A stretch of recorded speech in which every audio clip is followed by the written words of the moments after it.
Bismillahirrahmanirrahim. Assalamualaikum warahmatullahi wabarakatuh. Baiklah, nama saya Muhammad Atta dengan NIM 2011020008. Saya akan membahas tentang tugas dasar-dasar ilmu politik tentang tema demokrasi. Pertama, apa itu demokrasi?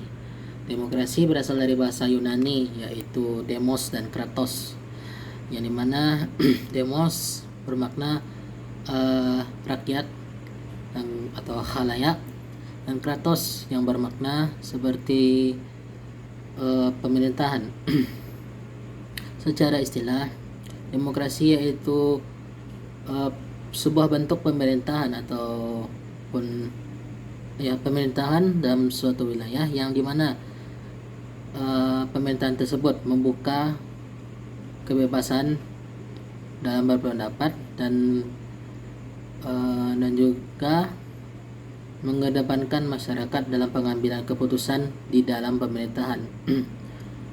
Sebagai contohnya, dalam negara yang menganut sistem demokrasi, seluruh rakyat bebas berpendapat selama tidak menimbulkan kekacauan atau chaos atau konflik. Dan juga mereka berpendapat itu untuk mencapai sebuah tujuan bersama, tidak mengutamakan kelompok ataupun suku, agama, ras, dan antar bangsa. Jadi mereka berdemokrasi layaknya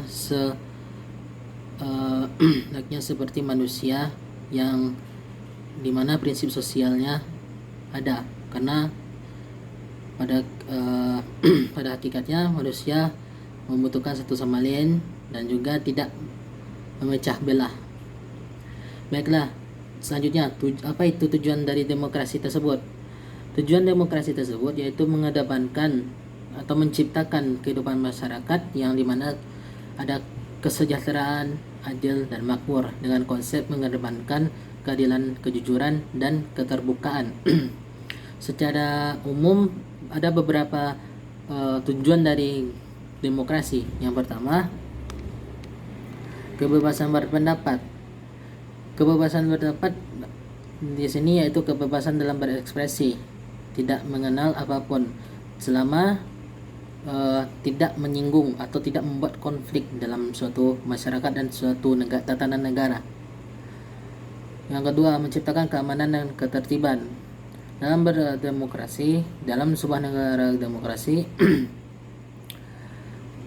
tujuan dari pemerintahan tersebut yaitu menciptakan keamanan dan ketertiban dalam masyarakat sehingga tidak ada ketimpangan sosial dan juga konflik-konflik sosial yang dapat merugikan bangsa dan negara. Selanjutnya, mendorong masyarakat aktif dalam pemerintahan. Jika demokrasi membebaskan masyarakat dalam berpendapat, maka ini jadi momentum bagi masyarakat dalam berpendapat di sebuah tatanan pemerintahan. Selanjutnya, membatasi kekuasaan pemerintahan. Maknanya di sini yaitu pemerintah harus ingat bahwa mereka dijabat oleh rakyat, yang dimana tujuannya untuk ketentraman rakyat, tidak untuk kepentingan kelompok. Yang terakhir, mencegah perselisihan. Jadi demokrasi ini dapat menjadi alat dalam pengendalian sosial. Baik, selanjutnya fungsi demokrasi.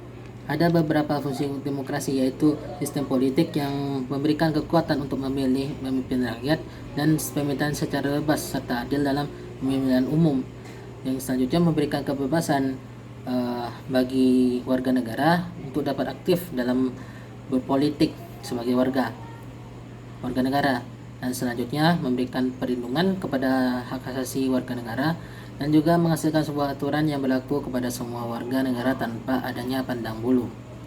Baiklah, sekian dari bagian pertama video ini yang akan video yang selanjutnya akan dilanjutkan tentang materi-materi dalam demokrasi.